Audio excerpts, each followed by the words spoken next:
வணக்கம். சுமதி சமையல். கருவேப்பிலை குழம்பு வைக்க போகிறோம். அது எப்படி வைக்கிறதுன்ட்டு வீடியோக்குள்ளே போய் பார்க்கலாம். கொத்தமல்லி ஒரு ஸ்பூன் போட்டுக்கிறேன். ஜீரகம் ஒரு அரை ஸ்பூன் போட்டுக்கலாம். மிளகு ஒரு ஸ்பூன் போட்டுக்கிறேன். வெந்தயம் சும்மா ஒரு 1/4 டீஸ்பூன் போட்டுக்கலாம். போட்டு நல்லா வறுத்து எடுத்துக்குவோம்.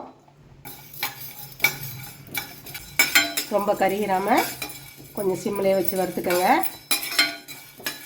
ஜீரகம் கரிஞ்சு போச்சுன்னா கசப்பு தன்மையாக இருக்கும். அதனால் கருகாமல் எடுத்துக்கோங்க. லைட்டாக சூடானா போதும். இது வறுத்தாச்சு. வேறு பாத்திரத்தில் எடுத்து கொட்டி வச்சுக்கலாம். இப்போ கருவேப்பிலை போட்டு வறுத்துக்கலாம்.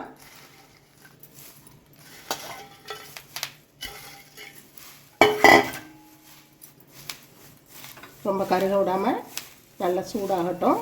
இதே மாதிரியே போட்டு வறுத்து எடுத்துக்கோங்க. கருவேப்பிலை அவங்களுக்கு எவ்வளோ தேவையோ அந்த அளவு போட்டுக்கோங்க. நான் ஒரு 2 பிடிச்ச கருவேப்பிலை போட்டிருக்கேன். கருவேப்பிலையை இந்த அளவு வறுத்து எடுத்துக்கோங்க. ஒரு முருண்டு இருக்குது பாருங்களேன். இது மாதிரி வறுத்து எடுத்துக்கணும். எடுத்து இதை வேறு பாத்திரத்தில் எடுத்து கொட்டி வச்சுக்கலாம். நல்லெண்ணெய் ஊற்றிக்கலாம்.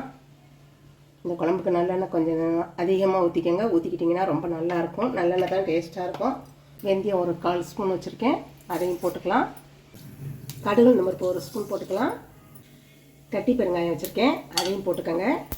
ஒரு 2 மிளகாய் போட்டுக்கலாம்.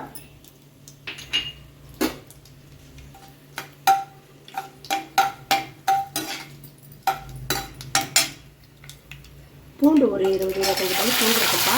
பூண்டு எவ்வளோ நிறைய போடுறோமோ அவ்வளோ நல்லாயிருக்கும். பூண்டை போட்டு நல்லா வதக்கிக்குவோம்.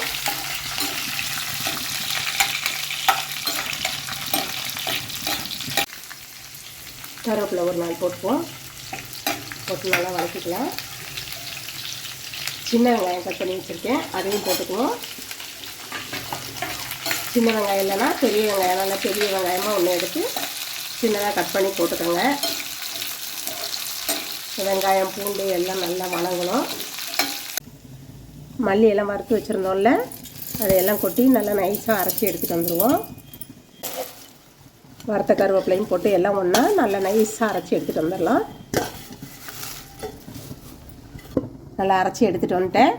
இப்போ இது ஒரு பாத்திரத்தில் கொட்டி எடுத்து வச்சுக்குவோம். வெங்காயம் பூண்டு இப்போ வணங்கிட்டு இருக்கும்போது தக்காளி பொடியாக கட் பண்ணி வச்சுருக்கேன். ஒரு 3 தக்காளி கட் பண்ணி வச்சுருக்கேன். அதையும் போட்டு நல்லா வணக்கிக்குவோம். இந்த தக்காளி வெங்காயம்லாம் வணங்குறதுக்கு லைட்டாக மஞ்சத்தூள் கொஞ்சம் போட்டுக்கலாம்.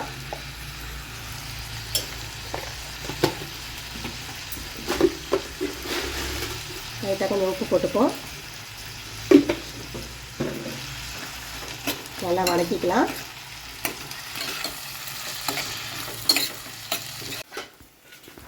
நல்லா இது மாதிரி சிம்மிலையே வச்சு வணக்குங்க. அப்போ தான் கருகாமல் இருக்கும். இது மாதிரி 3/4 பதம் வணக்கினதுக்கப்புறம் நம்ம மிளகாத்தூள் ஒன்றா போட்டுக்கலாம். நான் குழம்பு மிளகாத்தூள் போட்டுக்கிறேன். நீங்கள் தனி மிளகாத்தூள் வச்சுருந்தீங்கன்னா மிளகாத்தூள் 1 ஸ்பூனு, மல்லித்தூள் 2 ஸ்பூன் போட்டுக்கோங்க. அவங்கவுங்க குழம்புக்கு எவ்வளோ தேவையோ அந்த அளவு மிளகாத்தூள்லாம் போட்டுக்கோங்க. காரமாக போடுறேன்னு நினைக்க வேண்டாம். எங்களுக்கு இந்த அளவு போட்டால் சரியாக இருக்குங்கிறதுனால நான் போடுறேன். லைட்டாக கொஞ்சம் மஞ்சத்தூள் போட்டுக்கலாம். காரம் அவங்கவுங்களுக்கு தேவையான அளவு போட்டுக்கோங்க.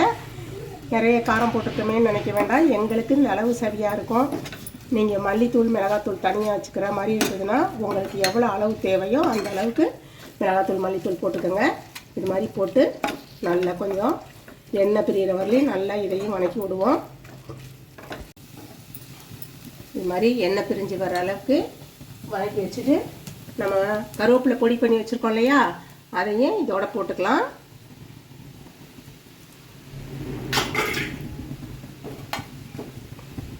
போட்டு இதை நல்லா கொஞ்சம் சிம்மிலே வச்சு கொஞ்சம் நேரம் வணக்கிக்கோங்க. ரொம்ப நேரம் வணக்க வேண்டாம், ஒரு கசப்பு தன்மை வந்துடும். அதனால் லைட்டாக ஒரு சிம்மில் வச்சு எல்லா பக்கமும் நல்லா எண்ணெய் படிகிற மாதிரி வணக்கிக்கோங்க. இது மாதிரி எல்லாம் நல்லா ஒன்றா வணக்கிட்டு புளி நம்ம கரைச்சி வச்சுருக்கோம்ல, அந்த புளி தண்ணி ஊற்றிக்குவோம். நான் நல்லா கரைச்சி ஒரு எலுமிச்சம்பழம் சைஸ் அளவு எடுத்து வச்சு கரைச்சி வச்சுருக்கேன். அதை ஊற்றிக்கலாம். ரொம்ப தண்ணி ஊற்ற வேண்டாம். பார்த்துக்கங்க அளவு எப்படி இருக்குன்ட்டு. ரொம்ப தண்ணியாக இருந்தால் நல்லா இருக்காது இந்த குழம்பு. அதனால் குழம்பு பார்த்துட்டு எவ்வளோ தண்ணி புளி தண்ணி தேவையோ அந்த அளவுக்கு ஊற்றிக்கோங்க. எனக்கு தண்ணி பத்தாமல் இருக்குது, புளி தண்ணி பத்தாமல் இருக்குது. அதனால் நான் கரைச்சி வச்சது எல்லாமே நான் ஊற்றிடுறேன். சும்மா ஒரு 10 நிமிஷம் கொதிஞ்சால் போதும்.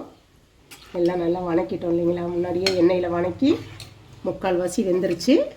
இப்போ கொஞ்ச நேரம் ஒரு 10 நிமிஷம் கொதிய வச்சு எடுத்து வச்சுக்குவோம். இது ரொம்ப உடம்புக்கு ரொம்ப நல்லது, முடி வளர்ச்சிக்கும் ரொம்ப நல்லது. இது நல்லா கொதிக்கிட்டோம், நல்லா கொதிஞ்சு எண்ணெய் பிரிஞ்சு வரட்டும். அன்ன வரலையும் கொஞ்சம் நேரம் வெயிட் பண்ணுவோம். கொஞ்சம் உப்பு போட்டுக்கலாம். அவங்கவுங்க எவ்வளோ தேவையோ அந்த அளவுக்கு உப்பு போட்டுக்கோங்க. நான் கல் உப்பு யூஸ் பண்ணுறேன். என்ன உப்பு யூஸ் பண்ணுறீங்களோ அதை போட்டு நல்லா அவங்கள பார்த்துக்கோங்க, அளவு பார்த்துக்கோங்க. பார்த்துட்டு நல்லா கொதிய வச்சுக்குவோம். நல்லா கொதியணும். இந்த குழம்பு 1 மாதம் இருந்தாலும் கெட்டு போகாதுப்பா. ஃப்ரிட்ஜில் வச்சுக்கிட்டோம்னு வச்சுக்கோங்களேன், 1 மாதம் ஆனாலும் நம்ம வச்சுக்கலாம். 2-3 நாளைக்கு வெளியிலே வச்சுக்கலாம். நம்ம ஏன்னா தேங்காயெல்லாம் ஊற்றலை. இந்த தண்ணி மட்டும் நல்லா சுண்டி வரணும். இந்த தண்ணி நல்லா வத்திருச்சுன்னா குழம்பு ரொம்ப நல்லாயிருக்கும். இது மாதிரி குழம்பு நல்லா வற்றி வரணும். இந்த டைமில் கொஞ்சம் நாட்டு சக்கரை போட்டுக்கிறேன் நான். வெல்லம் இருந்தால் வெல்லம் போட்டுக்கோங்க. ஏன்னா கருவேப்பிலை லைட்டாக கசப்பு தன்மை இருக்கும். அப்புறம் நம்ம புளி வேற ஊற்றிருக்கோம். எல்லாம் பேலன்ஸ் பண்ணுறதுக்காக இந்த வெல்லம் போட்டோம்னா நல்ல டேஸ்ட்டு ரொம்ப நல்லாயிருக்கும். வெல்லம் அவங்கவுங்க டேஸ்ட்டுக்கு தகுந்த மாதிரி போட்டுக்கோங்க. எவ்வளோ குழம்பு வச்சுருக்கீங்களோ அதுக்கு தகுந்த மாதிரி போட்டுக்கோங்க. வெல்லம் போடாமல் இருக்க வேண்டாம். வெல்லம் போட்டால் ரொம்ப நல்லாயிருக்கும். அது பிடிக்கல அப்படின்னு சொன்னால் வேண்டாம், வெல்லம் போடாமல் செஞ்சு பாருங்கள். ஒரு 2 நிமிஷம் இதை மூடி வச்சு சிம்மில் வச்சுருப்போம். நல்லா எண்ணெய் பிரிஞ்சு வரும், பார்ப்போம். குழம்பு நல்லா கொதிஞ்சிருச்சு, நல்லா எண்ணெய் பிரிஞ்சு வந்துருக்கு பாருங்கள். இதே மாதிரியே நீங்களும் செஞ்சு பாருங்கள். இது மாதிரி நல்லா திக்காக இருந்தால் தான் குழம்பு நல்லாயிருக்கும். தண்ணியாக வச்சா டேஸ்ட் இருக்காது, சீக்கிரம் கெட்டு போயிடும் வேறு. இதே மாதிரியே செஞ்சு வச்சுருந்தீங்கன்னா ஹாஸ்டலில் இருக்க பிள்ளைங்களுக்கு, வெளியில் எங்கே போகிறவங்க வரவங்களுக்கு கொடுத்தாலும் நல்லாயிருக்கும், கெட்டு போகாது. இதே மாதிரி நீங்களும் செஞ்சு பாருங்கள். செஞ்சு பார்த்துட்டு சுமதி சமையலுக்கு லைக் பண்ணுங்கள், ஷேர் பண்ணுங்கள், சப்ஸ்கிரைப் பண்ணுங்கள். தேங்க்யூ.